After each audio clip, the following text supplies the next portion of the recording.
I don't know what to do after my wife's sister made a pass at me during a family event. Love my wife Jenna, but she has body image issues. Partly because her sister Mary is normal beauty, not like Jenna's unique emo beauty. Mary was a popular model until recently and now works in fashion. In our early relationship, Jenna always responded, "Wait until you see my sister." When I stated she was wonderful, for weeks after meeting her family, she would randomly ask if I thought her sister was prettier. I often told her my wife is prettier and more interesting than Mary. She wouldn't let go until I told her how uncomfortable it was and asked what was wrong. She told me she was always self-conscious about her appearance because of her sister. They always had a smart, pretty dynamic. She told me Mary flirted with all her ex-boyfriends and it would happen to me. This book is for her, sweetheart, not your friends.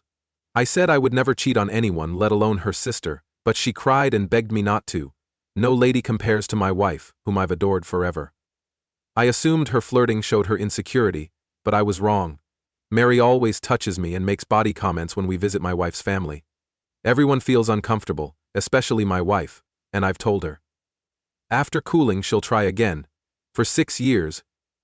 Always, my wife gets unhappy for days and I have to calm her. Next, the issue. Mary asked me to get garage stuff at my Mill's birthday party a few days ago. Once we entered, she slammed her full body against the garage door to kiss me. My immediate instinct was to push her off and ask her what she was doing. She chuckled and said she was doing what we both thought, insisting you want to. I called her insane and left. I quickly told my wife we were leaving. She asked me what was wrong the whole way home, and I wasn't sure whether to tell her because I knew it would hurt, but I worried Mary might try to use it against me, so I did. She cried the whole way home after I told her everything. Mary has called and texted my wife for days, doing exactly what I expected, and telling her she's the hottest woman I've seen, which I had to reassure my wife 1,000,000 times I would never utter, even though she trusts my account. The previous several days have been a disaster. She's barely eating and pulls away when I embrace or hold her. She says she feels horrible and I have no idea what to do. I've never seen her so hurt and it aches. I have no idea how to help her heal. To do on Reddit. A few requests for updates prompted Update 1. Ooh, he said. First, thanks for all your advice. It was very helpful and thought-provoking. Thanks to all who checked on me. I realize I've never checked in with myself after these situations, and I've been frustrated and resentful about it. Due to my wife's suffering, years of harassment have been overlooked. It's not her fault, but this has taught me not to hide my sentiments for others, even her. I'll also clarify a few points. I told several people that my wife's parents are toxic and treat Mary as the golden kid, even though she's a neuroscientist, excellent pianist, and speaks 3 languages fluently and 2 conversationally. Only my wife and her relatives don't understand her exceptionality. I told one of my wife's family friends about her studies, and they remarked, "Wow, her parents informed us she works at a university." My folks call her the family genius. I am furious because her jerk family has stolen her sparkle her whole life. She's a Renaissance woman, but they only want money and appearances. Some people question me why I'd be alone with Mary after all she's done. I have no decent explanations other than that I never imagined she would attempt. That didn't cross my mind. I now know that I should have anticipated this coming and focused more on shutting down Mary's nonsense before it got this far. Sala did this. It worked. Sala is in charge of her world now, instead of her own stuff, and I enjoy watching her move about with no strings attached. My folks call her Mary to my face. She's a Renaissance woman. I now know that I should have anticipated this coming and focused more on shutting down Mary's nonsense before it got this far. 2020 hindsight. Now for the update.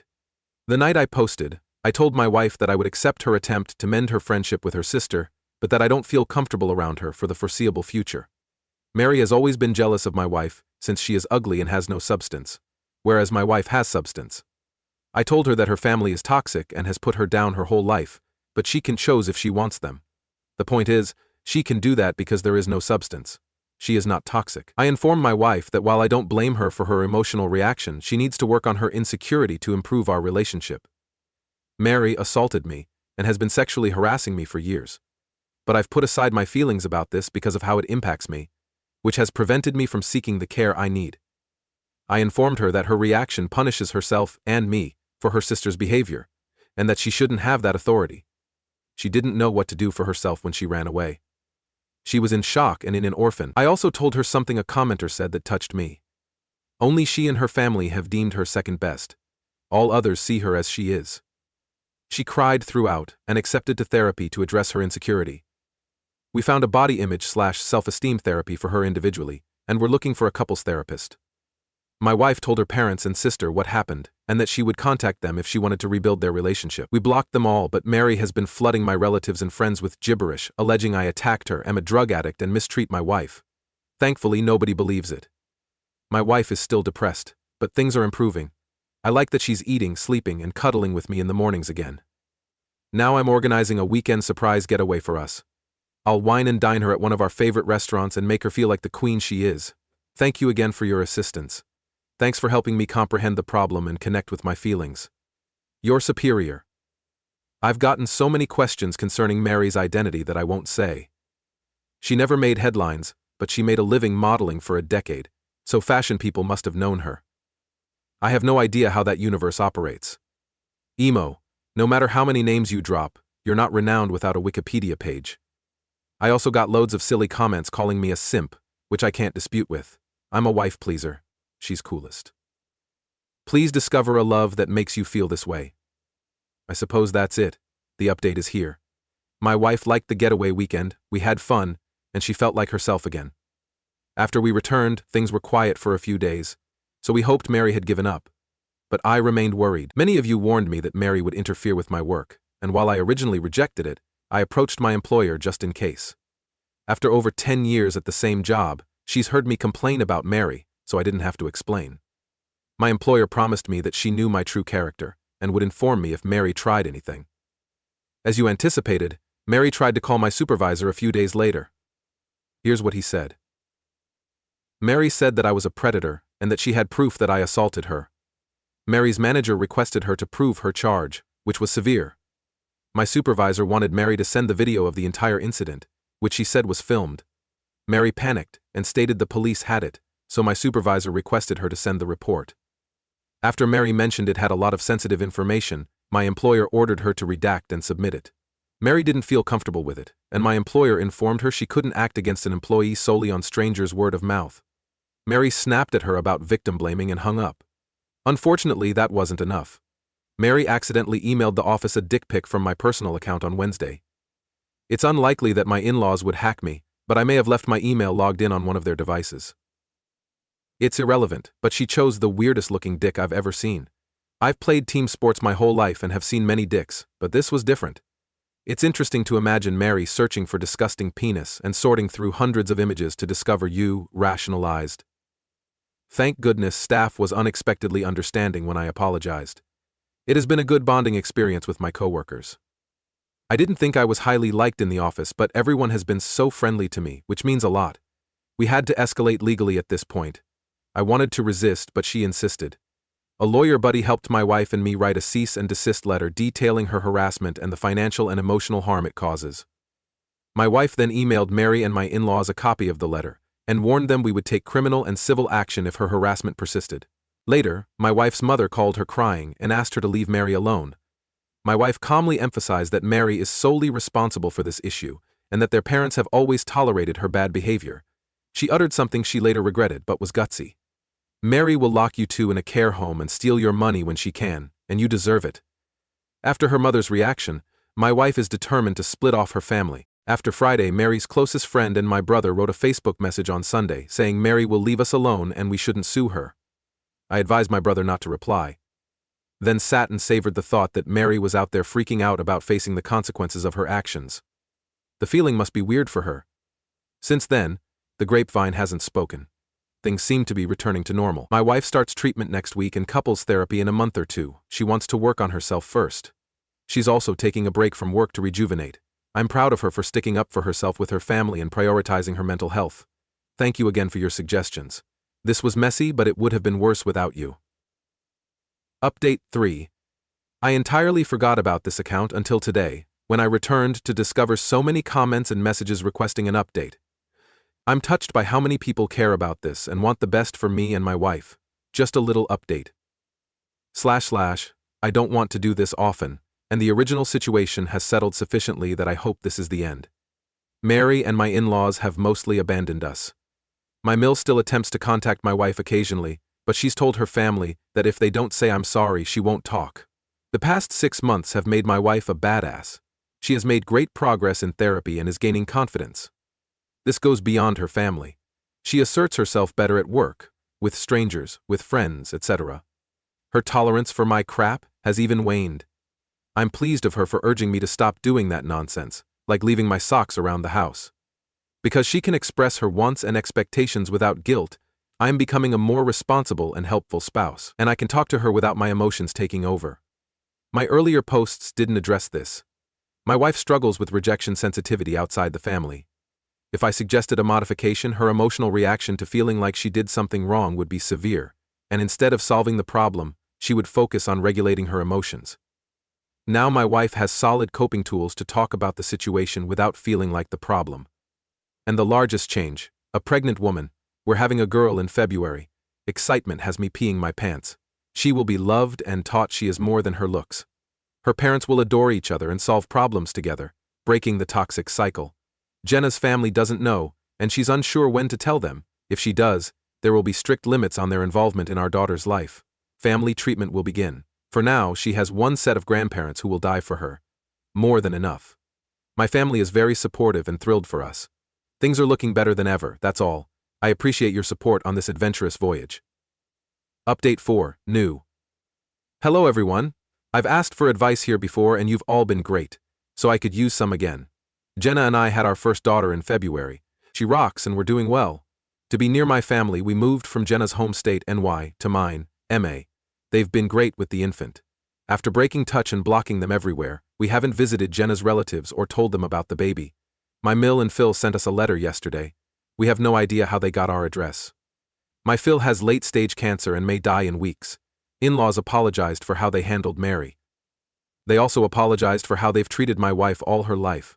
Mary was the golden child and Jenna was an afterthought despite being quite accomplished. They ended by claiming they heard about the baby through the grapevine and wished to meet their grandson. I thought the apology was sincere. They admitted their mistakes, apologized, and explained what they should have done differently. They offered family therapy to repair our relationship and hope to gain our forgiveness. Sorry that we did not ask your stepfather. She's not having it. She doesn't want to react because it's late.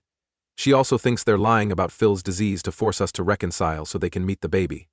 It seems absurd, but I wouldn't rule it out. I want to respect my wife's feelings, but if the cancer is serious, she may regret not reconciling before he dies. I told her this, but she refused, so I haven't mentioned it since. My tendency is to wait a few days until the shock subsides before discussing anything. I'm unsure how to approach it. I don't want to make my wife do anything she doesn't want to, but she's not thinking straight. We're weary and emotional all the time and our daughter still has trouble sleeping, so I think this may be affecting how she feels. How should I proceed? Should I try again or give up? Please stop being nasty to me. My emotions and fatigue are hurting me too. In no way am I pressuring my wife. I mentioned it once. I know it's not about me. I only worry about supporting my wife. I will tell her I am here to listen and discuss it if she wants, but I support her decision. She trusts her therapist, and I'll help her. Update 5. Hello everybody. Thanks for your helpful comments on my last post. Some were harsh, but Reddit is what it is. The turn was disheartening, but we have answers and are working through it. First, my wife was right. Cancer story was false. They were manipulating us. The night I wrote my last post, I told my wife that I was here to listen if she wanted to talk about it, but that I would always support her. She thanked me and I didn't mention it again. After treatment, she wanted to chat. She requested further information before making a decision.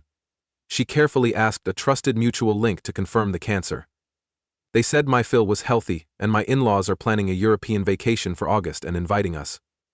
Connection also confirmed Mary is supposed to go on this trip with her new lover, a much older, affluent financial person, shocker, and that my in-laws had just told folks we went away for work and not what occurred with me and Mary last year. This ended any chance of reconciliation.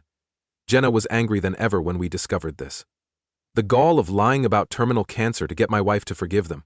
I'm still astonished they'd go so low, but my last post's comments regarding its prevalence were eye-opening. Even called Christmas cancer. Some have no shame. Jenna wrote a letter this weekend saying she knew they lied about everything. She advised them to handle their sadness and accept that they and Mary are dead to her.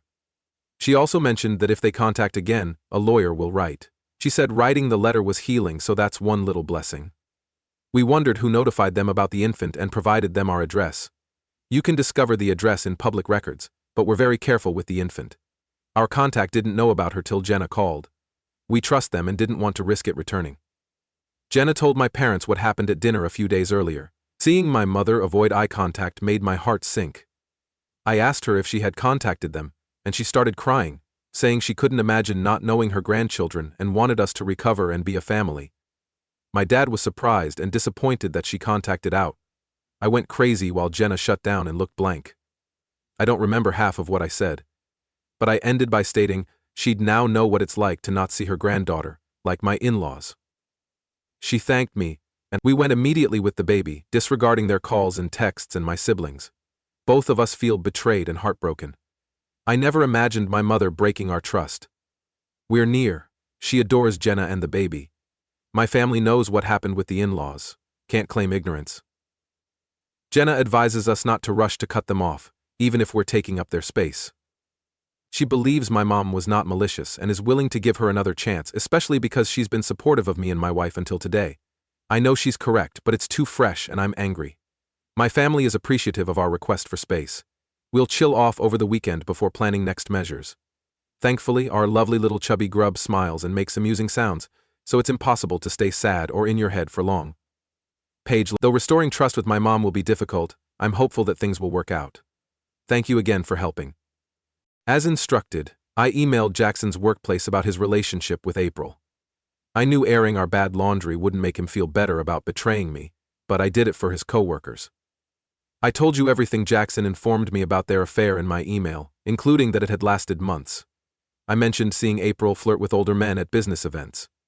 To clarify, their connection constituted an abuse of my trust and frequent workplace violations. I was astonished to find them upset after a week of silence. Jackson's coworkers, some of whom had become my friends, told me the HR department was investigating. The employer ignored my communication, but word got out that he favored April more than other staff. He had favored her for a long time, which made office mates laugh and grouse. My detailed report and employee complaints forced the business to investigate. SDSS, Vice President for National Programming. Jackson's affair became business, which changed everything. After a few days, my pals told me Jackson was dismissed for the inquiry. I was thrilled to think he would be fired and unable to enjoy his affair. April may not experience the same. Some of my acquaintances say HR is investigating what she did, but I haven't heard anything formal. Part of me hopes she gets what she deserves, but I can't alter anything now. I'm in good shape regarding alimony and whether I'll get anything after Jackson's dismissed. Jackson's wealth has grown, yet he doesn't spend much on us. He rarely gave me anything. We rarely went on date evenings or traveled.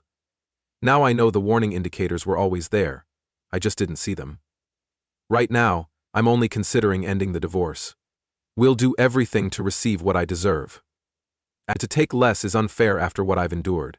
Since Jackson lost his job and other things transpired, I feel like starting anew, ready to proceed. 3. My previous post was 7 months ago. I apologize for the delay, but I am now dating again after divorcing. Jackson was furious at me throughout the divorce, because I was said to have lost him his job, but he couldn't do anything. Many saw him kiss April at his surprise party and hear him admit to cheating. I didn't get much alimony, but I got enough to start anew. The first thing I did after getting divorced was go to the beach, alone, and drink cocktails all day. Currently, I work part-time at my friend's store and plan to get full-time work. Cheryl and I keep in touch. She's been my rock throughout. Her kindness and acceptance helped me heal. April and Jackson are dating. April was likely never fired. I hear her coworkers no longer trust her.